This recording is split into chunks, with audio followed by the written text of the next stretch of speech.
Hi, I'm John Blue and Green. Welcome to my salon. This is Bridle Floss, and did you know that when the animation team was storyboarding the final dance scene from She's All Yak, the temp music they put in the background was Drowning Pools Let the Bodies Hit the Floor? That's just the first of 7 dozen fun facts about the My Little Pony franchise that I get to share with you today.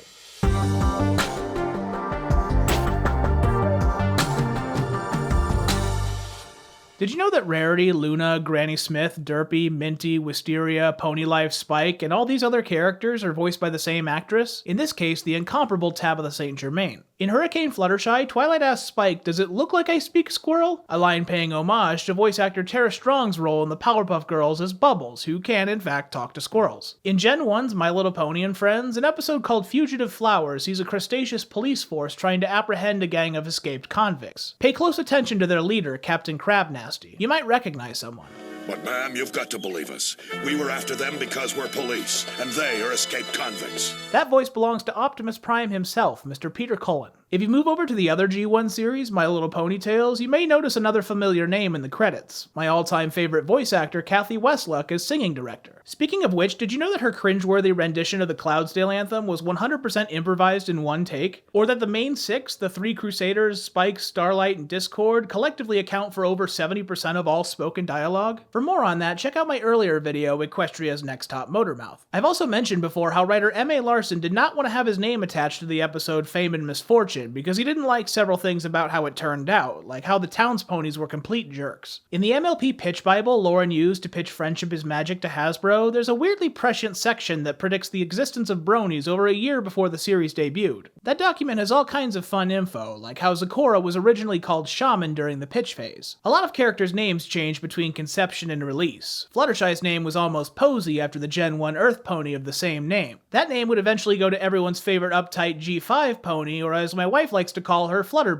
A huge majority of the names of the main Griffin characters all begin with the letter G. Gallus, Gabby, Gilda, Gustav, Grover, Grandpa Gruff, etc. And Pinky's sister Maud Pie's name is a play on Mud Pie, a fitting name for such a boring pony. And if you feel bad that you never noticed that, don't worry, you're one of today's lucky 10,000. Speaking of Maud, it's weird to think that characters like her, Coco Pommel, and the Yaks only started appearing in Season 4, since it feels to me like they've always been mainstays of the series. The Christmas special, Best Gift Ever, made its debut on the extremely un-Christmassy date of October 27th. They did much better with the release date of Crusaders of the Lost Mark, premiering on October 10th, 2015, 5 years to the day from the premiere of Friendship is Magic. If you want to get even crazier, check out this weird coincidence. In A Friend Indeed, Pinky mentions that her birthday isn't for another 75 days. A Friend Indeed premiered on February 18th, 2012. 75 days after that would be May 3rd. 4 days before that, in 2011, Season 1 gave us Pinky's surprise party and Party of One. Pretty good timing for a surprise birthday party, though I'll let you decide in the comments if that was intentional. It's time for this week's viewer letter. This one reads, Dear John, why was Season 3 of Friendship is Magic only 13 episodes long? Was it because the show was getting cancelled, or was it because half the team left to work on Equestria Girls? Signed, some guy I made up to get my point across. Actually, some guy, it's neither of those. Among shows like Friendship is Magic, which were created for first-run syndication, it's common to leave a clean breaking point at 65 episodes so that they fit better into a syndication schedule later in life. The number 65 factorizes nicely into 5 times 13, so the show can air Monday through Friday 5 days a week for 13 weeks, or one season of a television schedule. This is a decision made pretty early in development and isn't necessarily representative of the show's success. And while we're at it, I want to take this time to mention that early episodes of Friendship is Magic weren't deliberately washed out when it came to their color palette, as I erroneously noted in my video about early installment weirdness. Those washed out colors were the result of an encoding error when some regions had the episode uploaded to iTunes. This error was eventually fixed, by which point many of the episodes had been uploaded to YouTube in their entirety and spread around the fandom, which explains why a lot of the unofficial early series rips you see look pretty drab by comparison. In issue number 13 of the Gen 4 comic series, Rarity tries some Horseshoe Bay pineapple juice, a concoction so good that it's rumored to have truth serum properties. She then spends the rest of the story arc thirsting after the handsome pirate stallion Hoofbeard that they met on the beach. Jetpack Comics released an alternate cover for issue number 24 that pays homage to Angel, the spin-off show to Buffy the Vampire Slayer that premiered at the turn of the millennium. For those of you that weren't lucky enough to be college roommates with a giant fan of Buffy and Angel, the two characters Spike and Angel are dressed up to mimic the show's vampire characters Spike and Angel. Eh?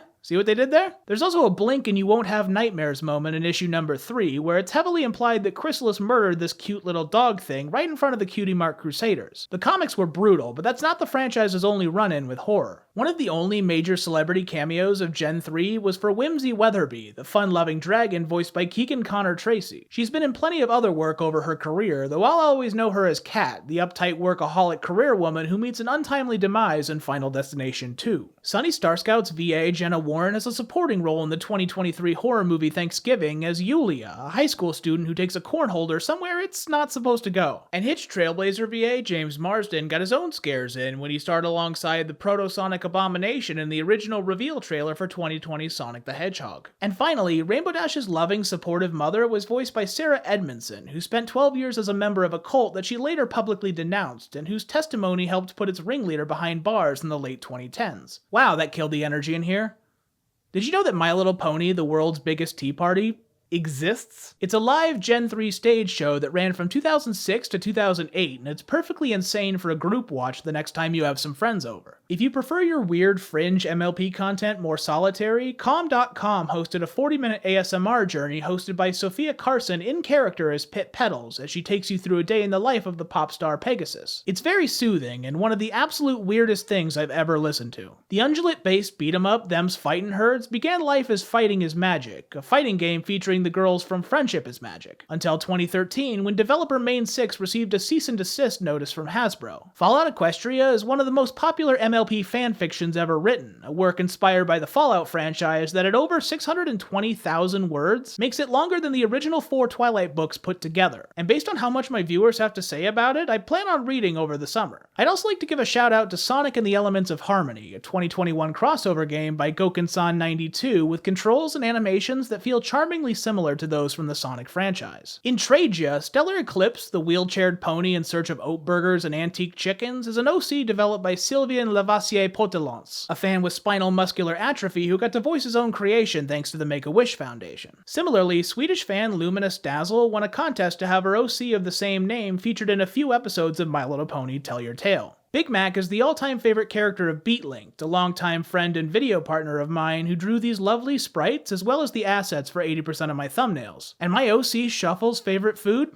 is grapes. When Lauren Faust finally showed her 6-year-old daughter Friendship is Magic, she became inspired to make Spike a girlfriend, a lady dragon named Mziko. The fanbase immediately gifted her a trove of really wholesome fan art celebrating her creation. Speaking of Lauren, her first credited work as an animator on a feature film was on 1997's Cats Don't Dance, as an animator for Sawyer, the Persian Siamese female lead. Ashley Ball is the voice actor for Applejack and Rainbow Dash, but she's also the lead singer of her own indie rock band Hey Ocean. Zipstorm's Maitri Ramakrishnan has her own Twitch channel, and the creator of MLP, Bonnie Zackerly, is also the creator of the comparatively short-lived Nerfles, a mix-and-match line of egg-shaped toys that she pitched to Hasbro in the 1980s. Bonnie was also a guest at the final BronyCon in 2019, alongside the most stacked convention lineup I have ever seen. I was gonna mention a few notables, but it would honestly be faster just to show you most of the list. Seriously, this roster is absolutely incredible. It must have been a blast. On the other side of things, Las Pegasus Unicon was a 2013 convention in Las Vegas that had all the problems of a major theme park and a major zoo, many of which were caused by not having completely paid for the venue ahead of time and which resulted in attendees being kicked out of their room.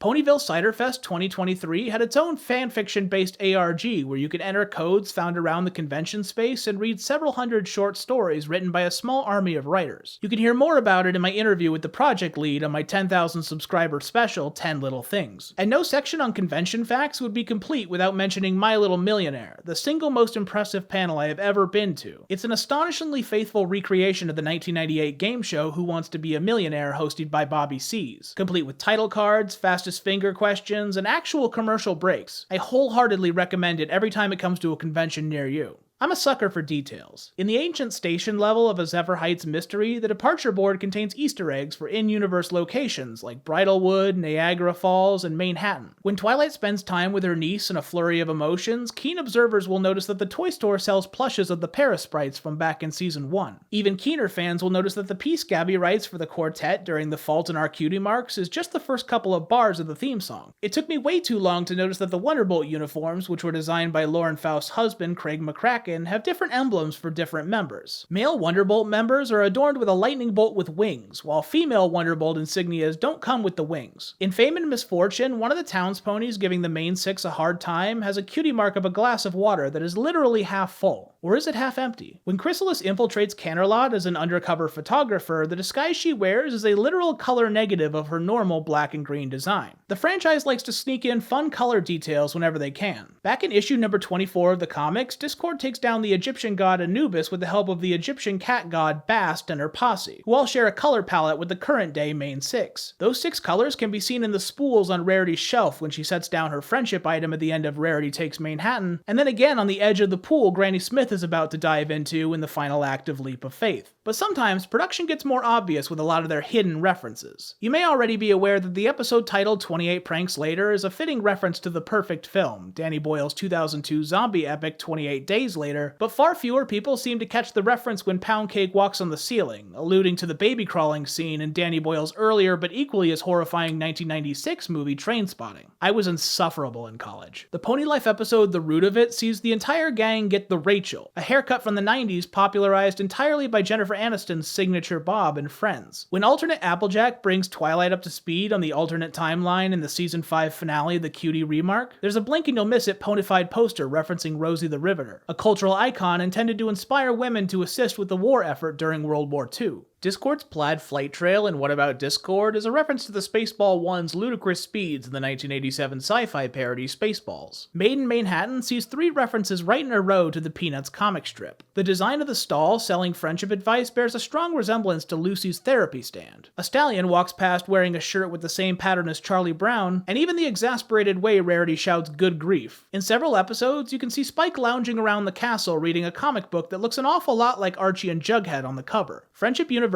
opens with Star Swirl the Bearded enjoying his retirement, which includes taking painting lessons from the pony version of Spanish surrealist painter Salvador Dali. The initial pullout in Viva Las Pegasus contains visual references to a half-dozen real Las Vegas properties, including the Luxor, New York, Paris, and Circus. Las Vegas didn't get where it is by being clever. The act of teleportation in the series has very early roots in the franchise, back when it was called winking. There's a whole episode in My Little Pony and Friends where the ponies try to teleport, wink, only to end up in a desolate town somewhere else completely. And when MLP celebrated its 35th anniversary, one of the shorts they made shows Twilight trying to solve a Rubik's Cube. Too bad for her, the cube she's using is actually impossible to solve in its current state. The show makes its fair share of errors. When Rainbow Dash teases Twilight about being concerned about the Wonderbolt's reserve entrance exam, her eyeline when she puts herself right side up is actually moving in the wrong direction. Or how about the official release of Pinky Apple Pie, which spells Pinky's name wrong in the opening credits? That episode more than makes up for it with cool character details. When the gang asks Goldie Delicious whether Pinky is part of the Apple family, she pulls a book from the bottom of the stack without toppling anything over, mirroring Pinky messing with Twilight's scrolls in the beginning of the episode. In several episodes, notably the season 4 finale, you can catch a few instances of Fluttershy flapping her wings faster than Rainbow Dash, in a manner similar to how inexperienced runners are less efficient with their movements and have to take more steps to achieve the same motion. Did you know that Applejack's red tail ribbon isn't just for show? Amongst horse trainers, different colored tail ribbons are used to convey different things about the horse they're tied to. In this case, to watch out because the horse is prone to kicking. Daffodils, like the one Twilight orders on her sandwich, are extremely toxic to horses. Horses also can't vomit, which poses a serious health risk to between 4 and 10% of horses. On a less sad note, did you know that the Super Speedy Cider Squeezy 6000 did not officially air on TV in the UK or Italy because the use of the word cider over there refers exclusively to alcoholic cider? Danny DeVito is the first billed actor in the 1986 My Little Pony movie. The movie performed extremely poorly and was absolutely demolished 5 days into its run by a little movie you may have heard of called Ferris Bueller's Day Off. The next feature, also confusingly called My Little Pony the Movie, was released in 2017 by distributor Lionsgate, the same company that brought you Saw and the Bratz movie. It was the first piece of any kind of MLP media not to be approved for all audiences, receiving a PG rating for mild action, and made a sizable return on investment despite releasing the same day as Blade Runner 2049. The COVID pandemic caused My Little Pony: A New Generation to cancel its release in theaters, instead releasing on Netflix on September 24th, 2021. To make up for it, here's some G5 facts. According to Leia Dobsey, the French artist responsible for designing Sunny Starscout and Izzy Moonbow, Sunny was almost designed as a kind of gadgeteer genius, constantly making new inventions and testing them out. Her favorite band as a filly was the Dreamlands, a mare group made out of the Gen 1 ponies Minty, Snuzzle, and Bluebell. Izzy shares her surname Moonbow with Sehanine Moonbow, an elven goddess from the game Dungeons & Dragons, another series owned by Hasbro through Wizards of the Coast. And though she's a huge fan of arts and crafts, Izzy only likes biodegradable glitter. I did not make that up, it's a very real and canonical thing that was confirmed in episode 2 of the My Little Pony podcast hosted by Pip Petals. One of the first major leaks for Gen 5 came from the website of a Czech textile company, who uploaded an image of a bedspread featuring Sunny, Izzy, and Pip Petals. G1's Firefly had a ton of merchandise, despite only appearing in the very first piece of My Little Pony media, 1984's Rescue from Midnight Castle. And we return to my salon so that I can tell you that in comics issue number 21, Manhattan Mysteries, Trixie keeps the Osselheimer diamond locked away in a safe backstage, the combination of which, 4/14/84, is the date of the premiere of Rescue from Midnight Castle, April 14th, 1984. Thanks so much for watching Bridle Floss on YouTube. Have one more fact for free. The episode titled The Fault in Our Cutie Marks is based off of the title of the 2012 young adult novel The Fault in Our Stars, written by John Green, the guy I've been ripping off for the last 20 minutes. What's your favorite pony fun fact? Let me know in the comments. Check out last year's kill count about the Cutie Mark Crusaders, and I'll be back real soon for something else. Until next time, I'm some horse on the internet. Thanks for watching.